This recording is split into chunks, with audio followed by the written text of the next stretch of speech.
What we need to do to build a very big business is understand that our business is the business of buying customers. What's our business? The business of?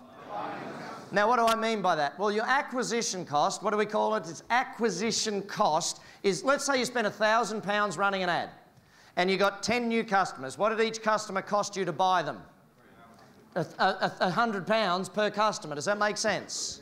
So when I look at your business, I look at what are you spending to buy a customer.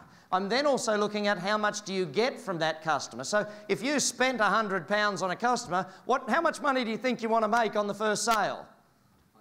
More than £100, don't you? Does that make sense? Now, let's imagine we could work a strategy whereby you would spend £10 to get a customer that spent £20 with you or gave you £20 profit on their first sale. If you could go out and spend £10 in marketing and get £20 in net profit in the first sale from a customer, how often could you spend the 10 to get 20?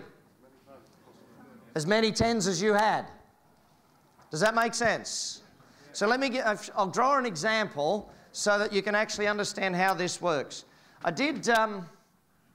use a bakery. I worked with a client who owned a bakery in Wellington, New Zealand. Little bakery, he runs an advertisement, and his ad every week, he had an ad budget of $300 a week. So every single week, his little bakery spent $300. Now, here's the problem. I asked him, how many new customers do you get for your $300 a week? Guess what his answer was? I don't. My answer to him, isn't that? Bloody stupid, yeah, that's right. You know, you think about this for a second. If you're spending $300 a week and on wages, would you check they turned up for work or not? Hello? Yeah. So if you're running $300 a week on an ad, of course you should be seeing does it work or not. It blows my mind the number of business owners that don't know.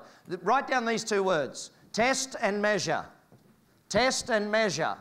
If you want to be a marketing genius, all you have to do is measure the results. If you write an ad and it gets great results, keep running it. If you write an ad and it doesn't get great results, stop running it. You should ask every single person that buys from you, by the way, how did you find out about us?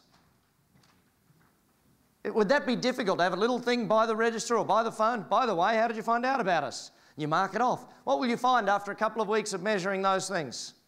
What ads are working and what ads don't work. Most people guess at these things, therefore they don't make good business decisions. So here's this guy in the bakery running his ad $300 a week. I said, listen, give me an estimate. How many new customers do you think you get a week from the ad? Do you get like 500 a week from it? Do you get, you know, and I know that was being facetious with him because he only had about 200 customers a week that he saw. So I asked him a simple thing. How many do you get from him? He said, oh, probably 10. Now, I know he was overestimating, but let's pretend he did get 10 customers from it. What's it cost him to buy each customer? 30. Now, here's the problem. How much do you think he sold to a new customer on their first purchase from him? $4.50.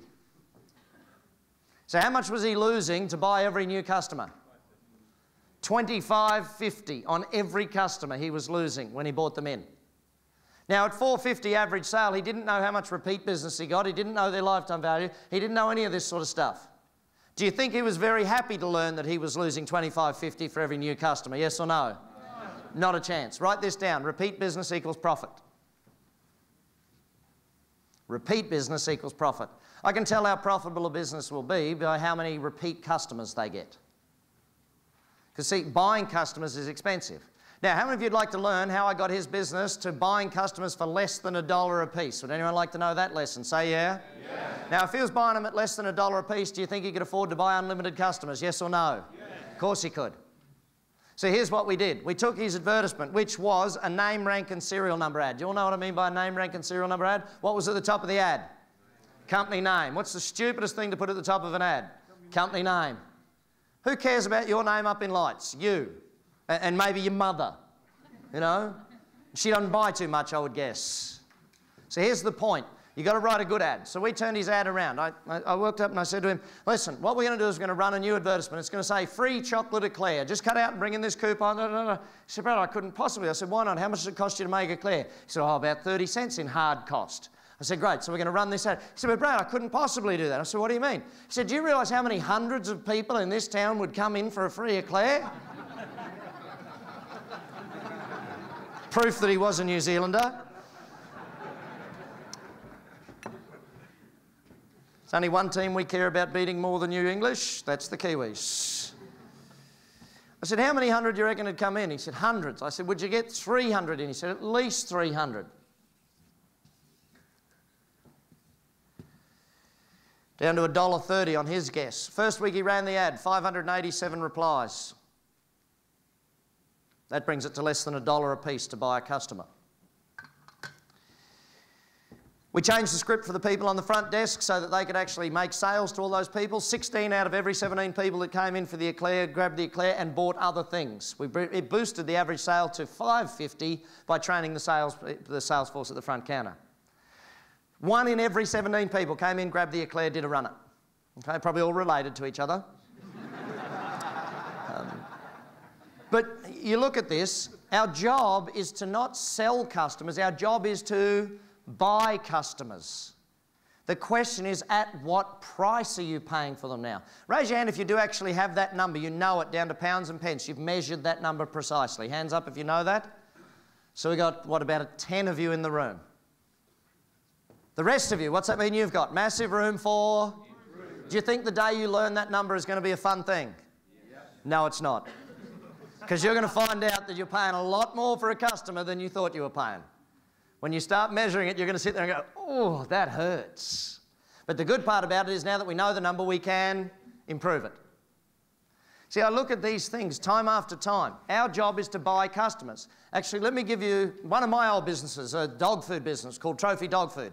We made a fresh dog food, so it was a premium grade dog food. It was home delivered. So we'd deliver it to your house. It was delivered by a veterinary nurse who would do a 21-point health check on your dog.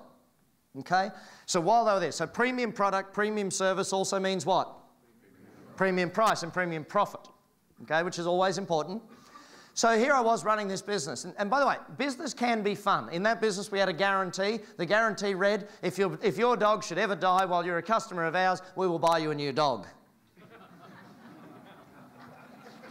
What sort of dog do you think we bought, people? Big dogs. No, I had a poodle, yes, but a Rottweiler's much better than a poodle. They eat poodles, you know.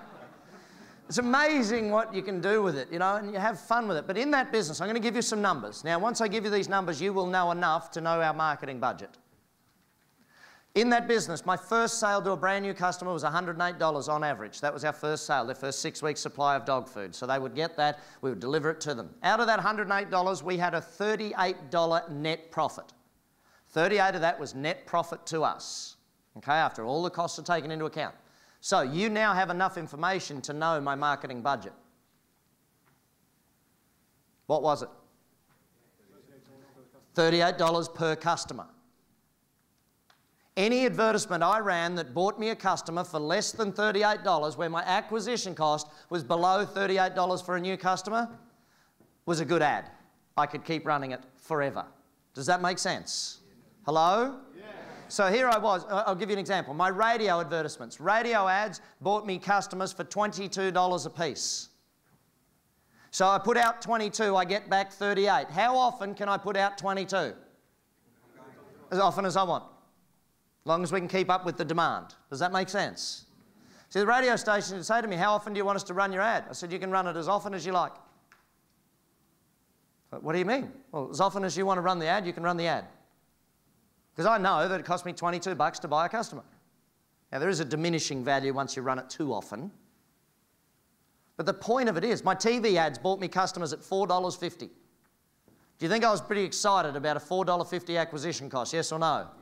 Yeah, $4.50 out, $38 back in the first sale. Our aim of marketing is to buy customers for less than the profit on the first sale.